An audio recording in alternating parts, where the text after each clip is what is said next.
14 अगस्त 2026 की मुरली सुनते हैं बाप दादा के साकार महावाक्य। मीठे बच्चे, रोज अपने आप से पूछो कि मैं आत्मा कितना शुद्ध बना हूँ। जितना शुद्ध बनेंगे उतना खुशी रहेगी, सेवा करने का उमंग आएगा। प्रश्न किया है बाबा ने, हीरे जैसा श्रेष्ठ बनने का पुरुषार्थ क्या है? उत्तर दिया है, देही अभिमानी बनो, शरीर में जरा भी मोह ना रहे, फिक्र से फारिग हो, एक बाबा की याद में रहो। यही श्रेष्ठ पुरुषार्थ हीरे जैसा बना देगा। अगर देह अभिमान है तो समझो अवस्था कच्ची है, बाबा से दूर है। तुम्हें इस शरीर की संभाल भी करनी है, क्योंकि इस शरीर में रहते कर्मातीत अवस्था को पाना है। गीत है, मुखड़ा देख ले प्राणी दर्पण में। ओम शांति। बाप बच्चों को समझाते हैं कि जिसके योग बल से पाप करते हैं उनको खुशी का पारा चढ़ जाता है। अपनी अवस्था को आप ही बच्चे जान सकते हैं। जब अवस्था अच्छी होती है तो सर्विस का शौक बहुत अच्छा होता है।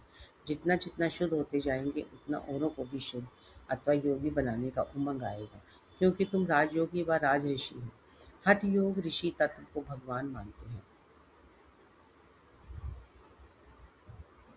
राजयोग ऋषि भगवान को बाप मानते हैं।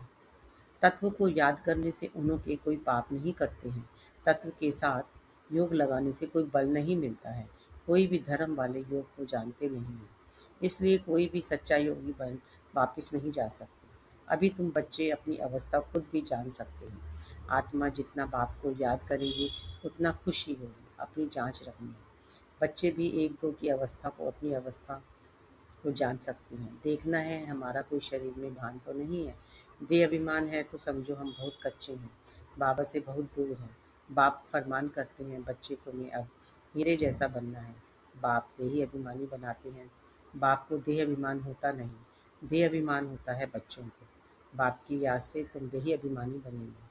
अपनी जांच करते रहो, हम कितना समय याद करते हैं। जितना याद करेंगे उतना खुशी का पारा चढ़ेगा और अपने को लायक बनाएंगे। ऐसे भी मत समझना कि कोई बच्चे कर्मातीत अवस्था को पहुंच गए हैं। नहीं, रेस चल रही है। रेस जब पूरी होगी तब फाइनल रिजल्ट होगी, फिर विनाश भी शुरू हो जाएगा। तब तक यह रिहर्सल होती रहेगी, जब तक कर्मातीत अवस्था आ जाए। हम किसी की बुराई नहीं कर सकते, अंत में ही सबका पता पड़ेगा। अभी तो थोड़ा टाइम पड़ा है, यह दादा भी कहते हैं। मीठे बच्चे, अभी थोड़ा समय पड़ा है। इस समय एक भी कर्मातीत अवस्था को पा ना सके। बीमारी आदि होती है, इसको कर्म भोग कहा जाता है, भोगना का, और किसी को पता नहीं पड़ता। वह अंदर की पीड़ा होती है। अभी एक रस अवस्था किसी की भी बनी नहीं है। जितनी कोशिश करते हैं उतना विकल्प तूफान बहुत आते हैं। तो बच्चों को कितनी खुशी रहनी चाहिए। विश्व का मालिक बनना कोई काम कम बात है क्या? मनुष्य साहूकार हैं, बड़े बड़े बंगले हैं, तो खुशी रहती है क्योंकि सुख बहुत है। अभी तुम बाप से अथाह सुख लेते हो, जानते हो बाबा से हम रजाई लेंगे। शांति में इतना खुशी नहीं होती जितना धन में खुशी होती है। सन्यासी घर बार छोड़ जाए, जंगल में रहते हैं, कभी पैसा हाथ में नहीं रखते थे, सिर्फ रोटी लेते थे। अभी तो कितने धनवान हो गए हैं, सबको पैसे की चिंता बहुत है। वास्तव में राजा को प्रजा का होना रहता है, इसलिए लड़ाई का सामान रखते हैं। सतयुग में तो लड़ाई आदि की बात होती नहीं। अभी तुम बच्चों को खुशी होती है, हम अपनी रजाई में जाते हैं, वहाँ डर की कोई बात नहीं होती, टैक्स आदि की बात नहीं। यह शरीर की फिक्रात यहाँ रहती है। गाया जाता है, फिक्र से फारिग स्वामी। तुम जानते हो, फिक्र से फारिग होने के लिए अभी हम इतना पुरुषार्थ करते हैं, फिर 21 जन्म लिए कोई फिक्रात नहीं रहेगी। बाबा को याद करने से तुम बहुत अडोल रहेंगे। रामायण की कथा भी तुम्हारे पर है, तुम ही महावीर बनते हो। आत्मा कहती है, हमको रावण हिला नहीं सकता। वे अवस्था पिछाड़ी को आएगी। अभी तो कोई भी हिल जाएंगे, फिक्रात रहेगी। जब विश्व में लड़ाई लगेगी तब समझेंगे अब टाइम आ गया है। जितना बाप को याद करने का पुरुषार्थ करेंगे उतना फायदा होगा। पुरुषार्थ करने का अभी ही समय है, फिर तो विनाश की धूमधाम होगी। अभी तो शरीर में भी मोह रहता है। बाबा खुद कहते हैं, शरीर की संभाल रखो, अंतिम शरीर है, इसमें ही पुरुषार्थ कर कर्मातीत अवस्था को पाना है। जीते रहेंगे, बाप को याद करते रहेंगे। बाप समझाते हैं, बच्चे जीते रहो, जितना जिएंगे उतना बाप को याद कर उच्च वर्षा पाएंगे। अभी तुम्हारी कमाई होती रहती है। शरीर को निरोगी तंदुरुस्त रखो, गफलत नहीं करनी है। खान पान की संभाल रखेंगे तो कुछ नहीं होगा। एक रस चलने से शरीर भी तंदुरुस्त रहेगा। यह अमूल्य तन है। इसमें पुरुषार्थ कर देवी देवता बनते हो तो बलिहारी इस समय की है। खुशी रहनी चाहिए। जितना बाप और वर्षे को याद करेंगे उतना नारायणी नशा चढ़ा रहेगा। बाप की याद से ही तुम उच्च से उच्च पद पाएंगे। देखना है हम कितना खुशी में कितना फक्र में रहते हैं। गरीबों को तो और ही खुशी रहनी चाहिए। साहूकारों को तो धन का फिक्र रहता है। तुम्हारे में कुमारियों को तो कोई फिक्र नहीं है। हाँ, कोई के मित्र संबंधी गरीब है तो संभाल रखनी पड़ती है। जगाते भी रहना है। अगर नहीं जगते हैं तो फिर कहाँ तक मदद करते रहेंगे। बाबा कहते हैं ना, तुम सर्विसेबल खुद बनो व स्त्री को रूहानी सर्विस में दो। तुम हो बाबा की मददगार। मदद तो सबको चाहिए ना। अकेला बाप भी क्या करेगा। कितनों को मंत्र दे। हम तुमको देते हैं, तुमको फिर औरों को देना है। कलम लगाना है। बच्चों को कहते रहते हैं जितना हो सके मददगार बनो, मंत्र देते जाओ। तुम्हारे शास्त्रों में भी है कि सबको पैगाम दिया था कि बाप आए हैं, वर्षा लेना है। तो बाप को याद करो, देहधारियों को याद नहीं करो। अपने को आत्मा समझ बाप को याद करेंगे तो तुम्हारे भी कर्म विनाश हो जाएंगे और वर्षा मिल जाएगा।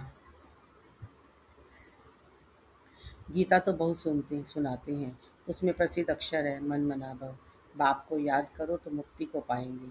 सन्यासी भी यह पसंद करेंगे। मध्यजीवी भव अर्थात जीवन मुक्ति। बच्चे बाप के बनते हैं तो बाप कहते हैं बच्चे तुम्हारी आत्मा पतित है, पतित चल नहीं सकेंगे। यह समझने की बातें हैं। तुम भारतवासी सतो प्रधान थे, तमो प्रधान बने, अब फिर सतो प्रधान बनना है। तो बाप कहते हैं पुरुषार्थ करो तो उच्च पद मिलेगा। भक्ति तो जन्म जन्मांतर करते आए हो। तुम जानते हो पहले पहले अव्यभिचारी भक्ति शुरू हुई। अभी कितनी व्यभिचारी भक्ति है। शरीरों की भी पूजा होती है। वह है भूत पूजा।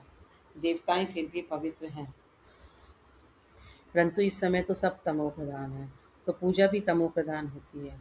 अभी बाप को याद करना है। भक्ति का अक्षर कोई नहीं बोलना है। हाय राम यह भी भक्ति का अक्षर है। ऐसे कोई पुकार नहीं करनी है।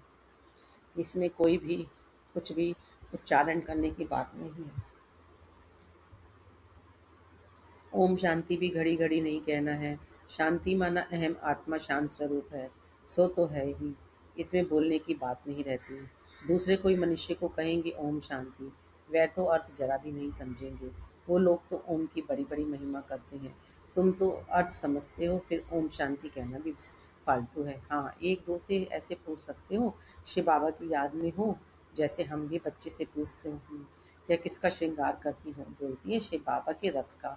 यह शिव बाबा का रथ है ना, जैसे हुसैन का रथ होता है ना। घोड़े का श्रृंगार करते हैं, घोड़े का अर्थ नहीं समझते हैं। धर्म स्थापन करने वाले जो आते हैं उनकी आत्माएं पवित्र होती हैं। पुरानी पतित आत्मा धर्म स्थापन कर ना सके। तुम धर्म स्थापन नहीं करते हो, शिव बाबा तुम्हारे द्वारा करते हैं, तुमको पवित्र बनाते हैं। वो लोग भक्ति मार्ग में बहुत श्रृंगार आदि करते हैं, यह श्रृंगार पसंद नहीं करते। बाप कितना निरहंकारी है। खुद कहते हैं हम बहुत जन्मों के अंत में आता हूँ। पहले सतयुग में होगा श्री नारायण, श्री लक्ष्मी से भी पहले श्री नारायण आएगा। वह तो बड़ा होगा ना, इसलिए श्री कृष्ण का नाम गाया हुआ है। श्री नारायण से भी श्री कृष्ण की महिमा जास्ती करते हैं। श्री कृष्ण की ही जन्माष्टमी मनाते हैं, श्री नारायण का बर्थडे नहीं मनाते। यह कोई नहीं जानते कि श्री कृष्ण सो श्री नारायण। नाम तो बचपन का ही चलेगा ना, फलाने ने जन्म लिया, उसका बर्थडे मनाते हैं, इसलिए श्री कृष्ण का ही मनाते हैं। श्री नारायण का किसको पता नहीं। पहले पहले शिव जयंती है, फिर है श्री कृष्ण जयंती, फिर राम की। शिव के साथ गीता का भी जन्म होता है। शिव बाबा आते ही हैं बहुजन्मों के अंत के जन्म में। बुजुर्ग अनुभवी रथ में ही आते हैं। कितना अच्छा समझाया हुआ है, तो भी किसकी बुद्धि में नहीं आता। बाप कहते हैं ये ज्ञान प्रायः लोप हो जाता है। जब मैं आकर सुनाऊं तब तुम भी सुना सकते हो। अभी तुम बच्चे जानते हो हम भविष्य में एक्यूरेट या देवी देवता बनेंगे। बाबा ने 2-3 प्रकार के साक्षात्कार किए थे। मैं यह बनूंगा, ताज वाला बनूंगा, पगड़ी वाला बनूंगा। 2-4 राजाई के लिए जन्मों का साक्षात्कार किया था। अभी तुम समझ सकते हो इन बातों को दुनिया में और कोई समझ नहीं सकते। हाँ, इतना समझते हैं अच्छा कर्म करेंगे तो अच्छा जन्म मिलेगा। अभी तुम पुरुषार्थी भविष्य के लिए कर रहे हो।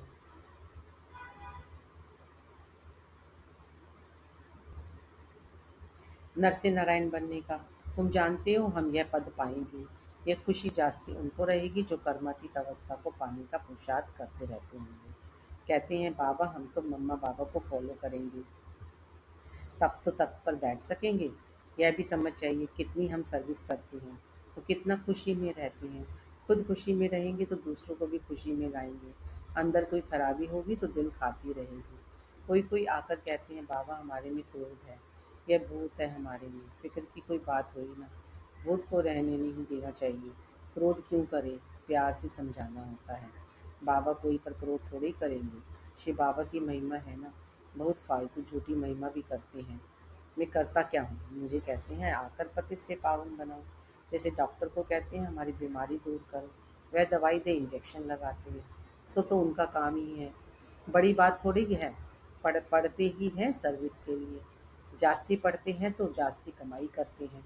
बाप को तो कोई कमाई नहीं करनी है, उनको तो कमाई कराना है। बाबा कहते मुझे तो